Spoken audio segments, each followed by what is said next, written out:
Ja, lep pozdrav vsem prisotnim. Danes smo se na posvetu z župani in direktorji regionalnih razvojnih agencij, ki ga je sklical predsednik vlade, strinjali, da je finančni okvir, ki je bil izpogajan na Evropskem svetu 21. julija letos za Slovenijo, ne samo dober, ampak zgodovinski. Slovenija bo skupaj z doslej še nepočrpanimi sredstvi iz obstoječe finančne perspektive v naslednjih 10 letih do leta 2030 imela na razpolago 12 milijard evrov nepovratnih, 12 milijard evrov sredstev, od tega 3,6 milijarde evrov povratnih oziroma ugodnih posojil. Strinjali smo se tudi o tem, da je pred nami velika priložnost, predvsem pa velika odgovornost, da s temi sredstvi nadoknadimo zabojeno in opravimo potrebne strukturne reforme, ki bi že morale biti v preteklosti opravljene, in izvedemo projekte na številnih področjih, ki bodo te reforme tudi podprli.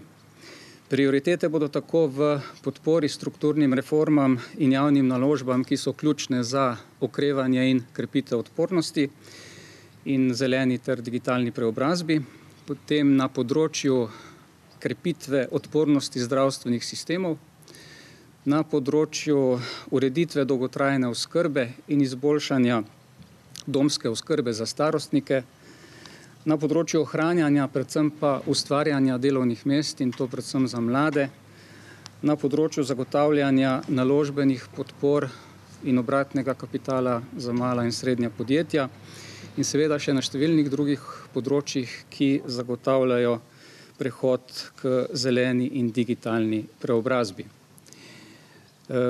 Slovenija se v tem trenutku srečuje z 4 različnimi mehanizmi oziroma 4 finančnimi okviri, ki se v določeni časovnici stekajo. Govorimo o obstoječi finančni perspektivi, kjer je potrebno počrpati do konec leta 2023 še 1,8 milijardo evrov sredstev. K tem sredstvom je seveda treba pridodati en del sklada za okrevanje v višini 312 milijonov evrov v okviru tega programa, tako imenovanega REACT-a. Glede tega bomo spremenili obstoječi operativni program, ki bo spremenjen do konca septembra letos, in omogočili podlage za čimprejšnje črpanje teh sredstev na različnih področjih, predvsem na področju krepitve zdravstvenih sistemov, oskrbe starejših, podpore zaposlitvam mladih in ohranitvi delovnih mest, podpora podjetjem za zagotavljanje investicij v obratni kapital in ostale sredstva. Potem je seveda ta večletni finančni mehanizem za naslednje 7-letno obdobje, kjer je na voljo skupaj z ukrepi skupne kmetijske politike okrog 4 milijarde in 500 milijonov evrov sredstev, od tega ta naš del kohezijske politike v okviru 3 skladov, kohezijskega, Evropskega socialnega sklada in Evropskega sklada za regionalni razvoj 2 milijardi 913 milijonov evrov. Kot veste, je do konca pogajanj veljalo, da bo Slovenija v tej naslednji finančni perspektivi 2021-2027 v bistveno slabšem položaju, kot je v tej iztekajoči. Ta shema se je v zadnjem trenutku, praktično v zadnji noči pogajanj, obrnila. Bila so izpogajana dodatna sredstva na področju Evropske kohezijske politike, dodatnih 350 milijonov evrov, in to za zahodno regijo, kjer bi bil izpad največji, praktično 2-krat toliko, kot je bilo po predlogu Evropske komisije iz leta 2018 na voljo, je bilo dodatno izpogajano, in 82 milijonov evrov dodatnih sredstev na področju skupne kmetijske politike. Torej je celoten finančni okvir se iz 4 milijard evrov premaknil na skoraj 4 milijarde in 500 milijonov evrov. Kar pomeni, da ima Slovenija tudi v bodoči finančni perspektivi 2021-2027 na voljo približno enako kvoto sredstev, kot jih je imela v iztekajoči se finančni perspektivi. No in potem je tretji najpomembnejši sveženj, kjer je časovnica porabe nekje vmes, med tem prvim 2023 REACT plus obstoječa sredstva in večletnim finančnim okvirom, kjer je časovnica porabe do konca leta 2029, so pa sredstva sklada za okrevanje in krepitev odpornosti, kjer govorimo o 5 milijardah in 500 milijonih evrov sredstev, kjer je časovnica porabe do konca leta 2026. Vse to govori o tem, da je potrebno aktivnosti peljati izjemno hitro. Zaradi tega je vlada že 24. julija letos določila operativni okvir za pripravo potrebnih formalnih podlag in spremljanje izvajanja. Bili sta imenovani dve skupini, ena na nivoju predsednika vlade in druga na operativnem nivoju, ki jo vodi državna sekretarka na SVRK, gospa Monika Kirbiš-Rojs.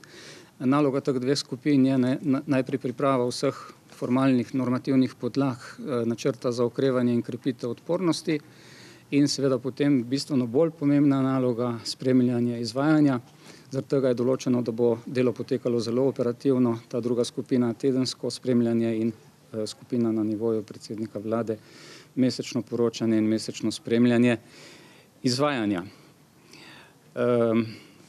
Torej, v skladu z pozivom, ki je bil v pripravi na ta posvet posredovan tako ministrstvom kot občinam, so bile posredovane pobude za naložbe v višini 10,8 milijarde evrov strani ministrstev in preko 11 milijard evrov s strani občin.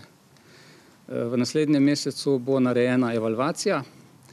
Pregled vseh teh projektov z vidika časovne izvedbe, z vidika možnosti umestitve v enega od teh treh formalnih okvirov, o katerih sem govoril, in seveda v smislu doseganja ciljev, ki jih Evropska unija zahteva pri umeščanju financiranja takih ali podobnih programov v finančne načrte. Tako da slediti moramo tistemu, kar pač je usmeritev Evropske komisije, kar izhaja tudi iz naših potreb, kar izhaja iz naših strateških načrtov in na tej osnovi pripraviti neko operativno časovnico izvedbe. Ta je pripravljena.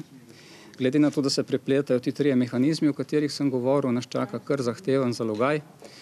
Tam nekje na nivoju med 700 milijonov in milijardo 100 milijonov evrov letno je predvideno črpanje samo iz naslova sredstev evropskih skladov. Tej shemi je seveda potem potrebno dodati tudi nacionalno ovojnico in tej shemi je potrebno dodati tudi to kreditno kvoto, ki je na razpolago do konca leta 2026 v višini 3 milijard in 600 milijonov evrov. Danes smo se nekako vsi strinjali, da je potrebno za to, da bomo te cilje dosegli, ažurno spremljanje, normativna sprememba posameznih delov zakonodaje na nivoju zakonov in podzakonskih aktov in seveda sodelovanje vseh deležnikov, ki na kakršenkoli način sodelujemo pri izvajanju evropske kohezijske politike, tako kot je to potekalo doslej. Kot veste, se je priprava programov vedno odvijala in potem tudi spremljala preko tega odbora za operativno spremljanje, v katerem sodelujejo predstavniki vladnih institucij, nevladnega sektorja, posameznih interesnih združenj, sindikatov in tako naprej. Tako bo tudi v bodoče, s tem, da bomo seveda te aktivnosti v tem obdobju okrepili tudi z širšim dialogom z posameznimi lokalnimi skupnostmi. Torej, cilj je, da se sredstva najprej skrbno načrtujejo, da se zagotovi gospodarna poraba in da se seveda zagotovi tudi učinkovito upravljanje, da sredstva preidejo oziroma gredo k vsebinam, ki bodo imele dodano vrednost za ljudi. Kajti kakorkoli obračamo, gre za sredstva, ki prihajajo od ljudi, zaradi tega se morajo tudi vrniti ljudem in pri tem seveda noben